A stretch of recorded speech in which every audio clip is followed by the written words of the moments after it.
Law है जैसे law of dominance and law of segregation, ये है आपके क्वालिटेटिव इनहेरिटेंस पे बेस्ड।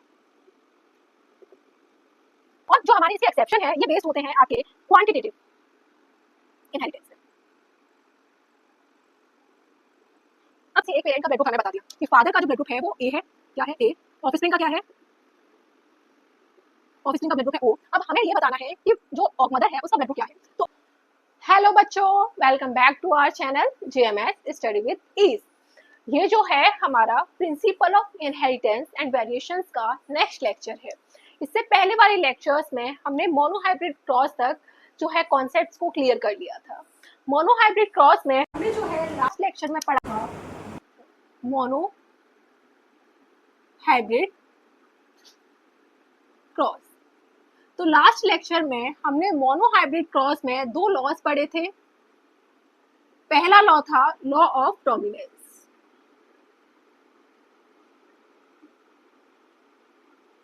लॉ ऑफ डोमिनेंस कह रहा था कि only dominant character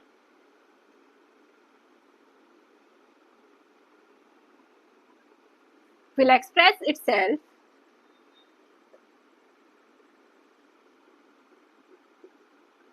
in homozygous condition, sorry, in heterozygous condition.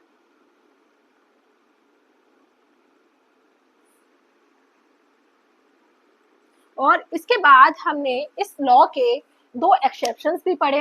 सबसे पहला था आपका कोडोमिनेंस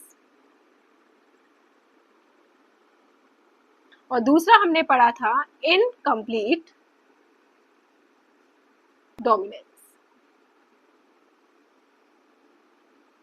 इनकम्प्लीट डोमिनेंस। इसके बाद हमने जो है लॉ ऑफ सेग्रीगेशन पढ़ा।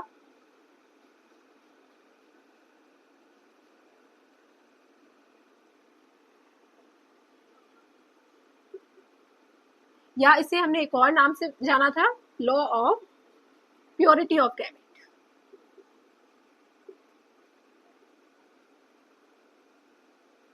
Law of purity of gamete. यहां पे हमने पढ़ा था कि आपका जो गैमेट्स होते हैं are always pure. Always pure क्यों है? क्योंकि कैपिटल टी और स्मॉल टी अगर हेटेरोजाइगस कंडीशन है तो जब इसके गैमेट बनेंगे तो एक ही जो फॉर्म है वही हमारी एक गैमेट में ट्रांसफर होगी। तो गैमेट कैसा हुआ? Always pure. इसका हमारे पास कोई भी एक्सेप्शन नहीं है, नो एक्सेप्शन, नो एक्सेप्शन। तो यहाँ पे हमने कोडोमिनेंस जो है, कोडोमिनेंस में हमने पढ़ा था कि कोडोमिनेंस में हमने एक एग्जांपल पढ़ा ह्यूमन AB ब्लड ग्रुप का। इसके अलावा इनकम्प्लीट डोमिनेंस में हमने एग्जांपल पढ़ा था स्नैपड्रैगन का। इसके अलावा मिराबिलिस जलावा। तो ये सारे एग्जांपल्स कल हमने कवर किए थे। अब जो मेंडल के जो लॉ है जैसे law of dominance and law of segregation, ये है आपके क्वालिटेटिव इनहेरिटेंस पे बेस्ड है।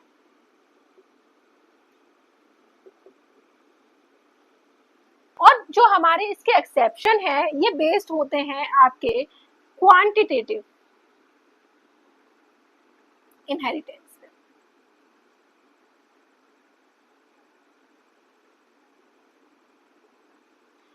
अब ये क्वालिटेटिव और क्वांटिटेटिव इनहेरिटेंस क्या है इसको समझ लेते हैं हम थोड़ा सा। देखिए, जैसे हमने पढ़ा था कि ये क्रोमोसोम है। क्रोमोसोम पे बेटा क्या है? स्पेशल लोकेशन है जहां पे जीन्स प्रेजेंट है। और जीन क्या करते हैं? कोई भी पर्टिकुलर एंजाइम या हार्मोन का सिंथेसिस करते हैं जो अपना काम परफॉर्म करेंगे। अब क्वालिटेटिव का मतलब है जैसे ये अगर डोमिनेंट ट्रेट है और ये रिसेसिव ट्रेट है रिसेसिव हमने समझ लिया था कि रिसेसिव क्यों होता है, क्योंकि यहाँ पे कोई म्यूटेशन हो जाता है जिसकी वजह से वो रिसेसिव ट्रेट बन जाता है। तो अगर डोमिनेंट और रिसेसिव है तो यहाँ पे क्या है, क्वालिटी है। क्वालिटी का मतलब है कि ये नहीं देख रहे कि कितना सिक्रेशन हो रहा है, हम ये देख रहे हैं जीन प्रेजेंट है, अगर नॉर्मल स्टेट में है तो डोमिनेंट है, और रिसेसिव अगर म्यूटेट स्टेज में है तो रिसेसिव है। तो क्वालिटेटिव का मतलब है कि क्वालिटी देख रहे हैं हम। क्वांटिटेटिव इनहेरिटेंस में क्या है कि यहाँ पे ये जज करता है कि यहाँ पे अगर म्यूटेशन हुआ, क्या हुआ बेटा, म्यूटेशन हुआ, तो म्यूटेशन की वजह से क्या होता है, जीन में आता है डिफॉल्ट। तो ये जो डिफॉल्ट है वो कैसा आया, उसकी वजह से जीन कैसा हुआ, अगर एंजाइम कैसा बन रहा है, लेस फंक्शनल बन रहा है,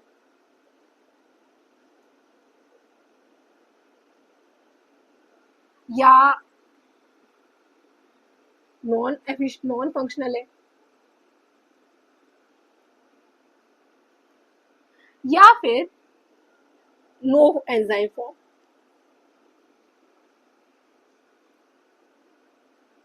अब क्वांटिटेटिव इनहेरिटेंस क्या बात कर रही है, क्वांटिटेटिव इनहेरिटेंस में अगर एंजाइम कम बनेगा तो जो ट्रेट है वो खुद को कम एक्सप्रेस करेगा।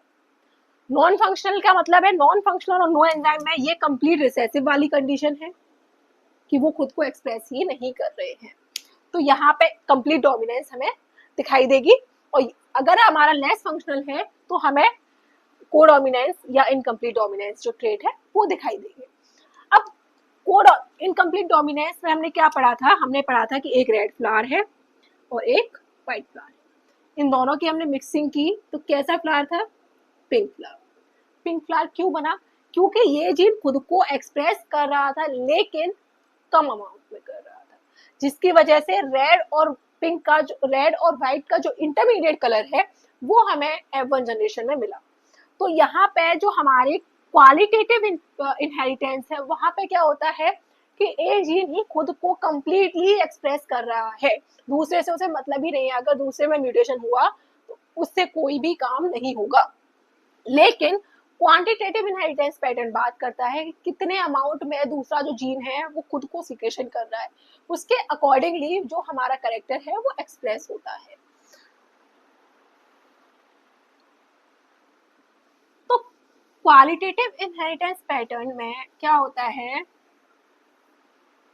कि हमने एक एग्जाम्पल पढ़ा था ह्यूमन ब्लड ग्रुप का, क्या पढ़ा था बेटा, ह्यूमन ब्लड ग्रुप।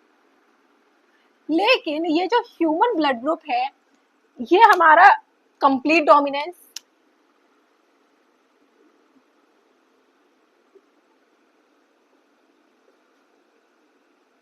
इसके अलावा कोडोमिनेंस, और साथ में मल्टीपल एलिलिस, तीनों का ही एग्जाम्पल है। दोनों तो हमारी समझ में आ गए कि एक जीन खुद को कंप्लीटली डोमिनेंस दिखा रहा है, दूसरा कोडोमिनेंस का मतलब है दो जीन साथ में आके अपनी डोमिनेंस दिखा रहे हैं। मल्टीपल एलिलिज्म का मतलब होता है कि more than 2 forms of a allele। अब ये जो फॉर्म है वो एक ऑर्गेनिज्म में नहीं होंगे, एक स्पीसीज में होंगे। Allele present in species. जैसे अगर मैं ह्यूमन ब्लड की बात करूं तो सबसे पहले इसको लैंडस्कीनर ने डिस्कवर बताया, किसने बताया, लैंडस्कीनर ने। ये जो ह्यूमन ब्लड ग्रुप है ये कंट्रोल होता है, कंट्रोल्ड बाई आई जीन। अब हमने लास्ट लेक्चर में क्या पढ़ा था कि एक जीन की दो फॉर्म होती है, एक डोमिनेंट और एक रिसेसिव। जो डोमिनेंट है उसको हम कैपिटल से और रिसेसिव को स्मॉल से डिनोट करते हैं। तो इसकी जो डोमिनेंट फॉर्म है वो ये है और ये है इसकी रिसेसिव फॉर्म। लेकिन ह्यूमन ब्लड ग्रुप में हमारे पास 6 जीनोटाइप और 4 फिनोटाइप प्रेजेंट, 6 जीनोटाइप और 4 फिनोटाइप। फिनोटाइप और जीनोटाइप। अब देखिए यहाँ पे क्या होता है कि अगर इस आई जीन पे, जैसे ये आई जीन है, यहाँ पे ए एंटीजन प्रेजेंट है, ए एंटीजन है। अब कैसे है, जैसे ये होती है बेटा हमारी आरबीसी, अगर आरबीसी की सरफेस पे हमारा ए एंटीजन है, कैसा एंटीजन है, ये है एंटीजन ए, तो ये होता है हमारा ब्लड ग्रुप ए। अगर आरबीसी की सरफेस पे ये है बी एंटीजन, तो हमारा ब्लड ग्रुप है बी। अगर आरबीसी की सरफेस पे हमारे ए और बी दोनों ही एंटीजन है, तो हमारा ब्लड ग्रुप हो जाता है ए बी, जो एक एग्जाम्पल है किसका, कोडोमिनेंस का। अगर आरबीसी की सरफेस पे कोई एंटीजन नहीं है, क्या है, नो एंटीजन, तो ये होता है ब्लड ग्रुप ओ। क्या होता है बेटा, ब्लड ग्रुप ओ। अब ये जो ए जीन है और इसमें इसके दो फॉर्म है, डोमिनेंट ए और बी। अगर ए जीन होमोजाइगस स्टेट में या हेटेरोजाइगस स्टेट में प्रेजेंट है, तो हमारा ब्लड ग्रुप है ए। अगर ए, तो ये हमारे क्या हुआ, ये एग्जांपल किसका है, ब्लड ग्रुप ए किसका एग्जांपल है, कोडोमिनेंस का। ब्लड ग्रुप बी किसका एग्जांपल है, कोडोमिनेंस का, कंप्लीट डोमिनेंस का।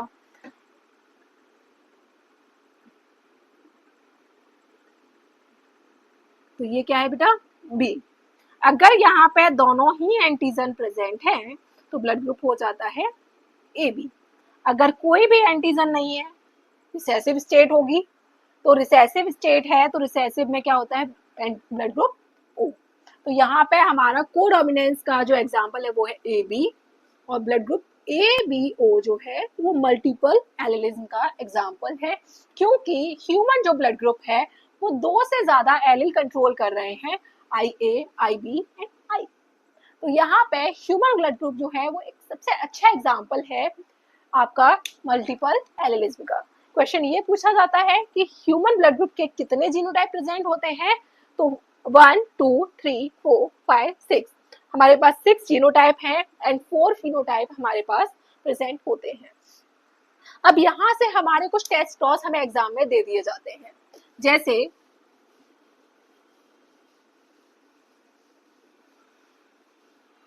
हमारे फादर जो है वो क्या है, फादर का ब्लड ग्रुप है ए, कौन सा है, हेटेरोजाइगस।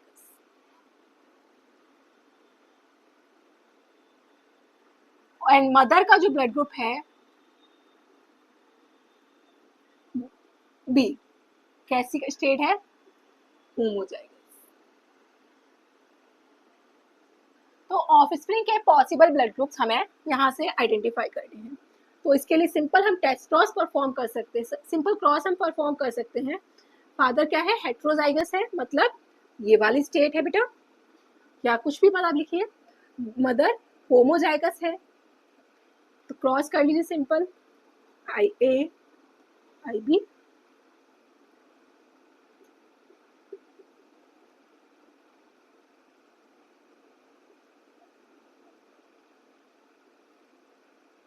तो जो ऑफस्प्रिंग का पॉसिबल ब्लड ग्रुप है हमारा क्या होगा, 50% का ए बी हो सकता है और 50% का ब्लड ग्रुप बी हो सकता है। तो इस तरीके से टेस्ट जो क्रॉस है उसको परफॉर्म करके हम प्रोबेबल जो ब्लड ग्रुप है उसको भी हम बता कर सकते हैं कि ऑफस्प्रिंग का प्रोबेबल ब्लड ग्रुप क्या होगा।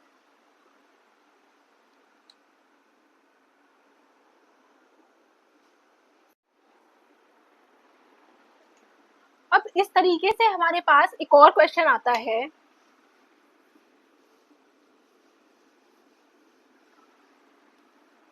कि जैसे किसी एक पेरेंट का ब्लड ग्रुप हमें बता दिया कि फादर का जो ब्लड ग्रुप है वो ए है, क्या है, ए। ऑफस्प्रिंग का क्या है, ऑफस्प्रिंग का ब्लड ग्रुप है ओ। अब हमें ये बताना है कि जो मदर है उसका ब्लड ग्रुप क्या है। तो ऑफस्प्रिंग का ओ है, इसका मतलब कंडीशन ये है। तो एक आता है कहाँ से बेटा, फादर से, तो फादर भी कैसा होगा, एक यहाँ से आया होगा, और मदर का क्या होगा, एक कंडीशन तो मदर की भी यहाँ पे होगी। अब यहाँ पे ए बी कुछ भी हो सकता है, या फिर हो सकता है कि स्मॉल। तो मदर का जो प्रोबेबल ब्लड ग्रुप है वो आई ए, आई बी या ओ हो सकता है। लेकिन इस कंडीशन में मदर का ब्लड ग्रुप कभी भी ए बी नहीं होगा, क्योंकि देखिए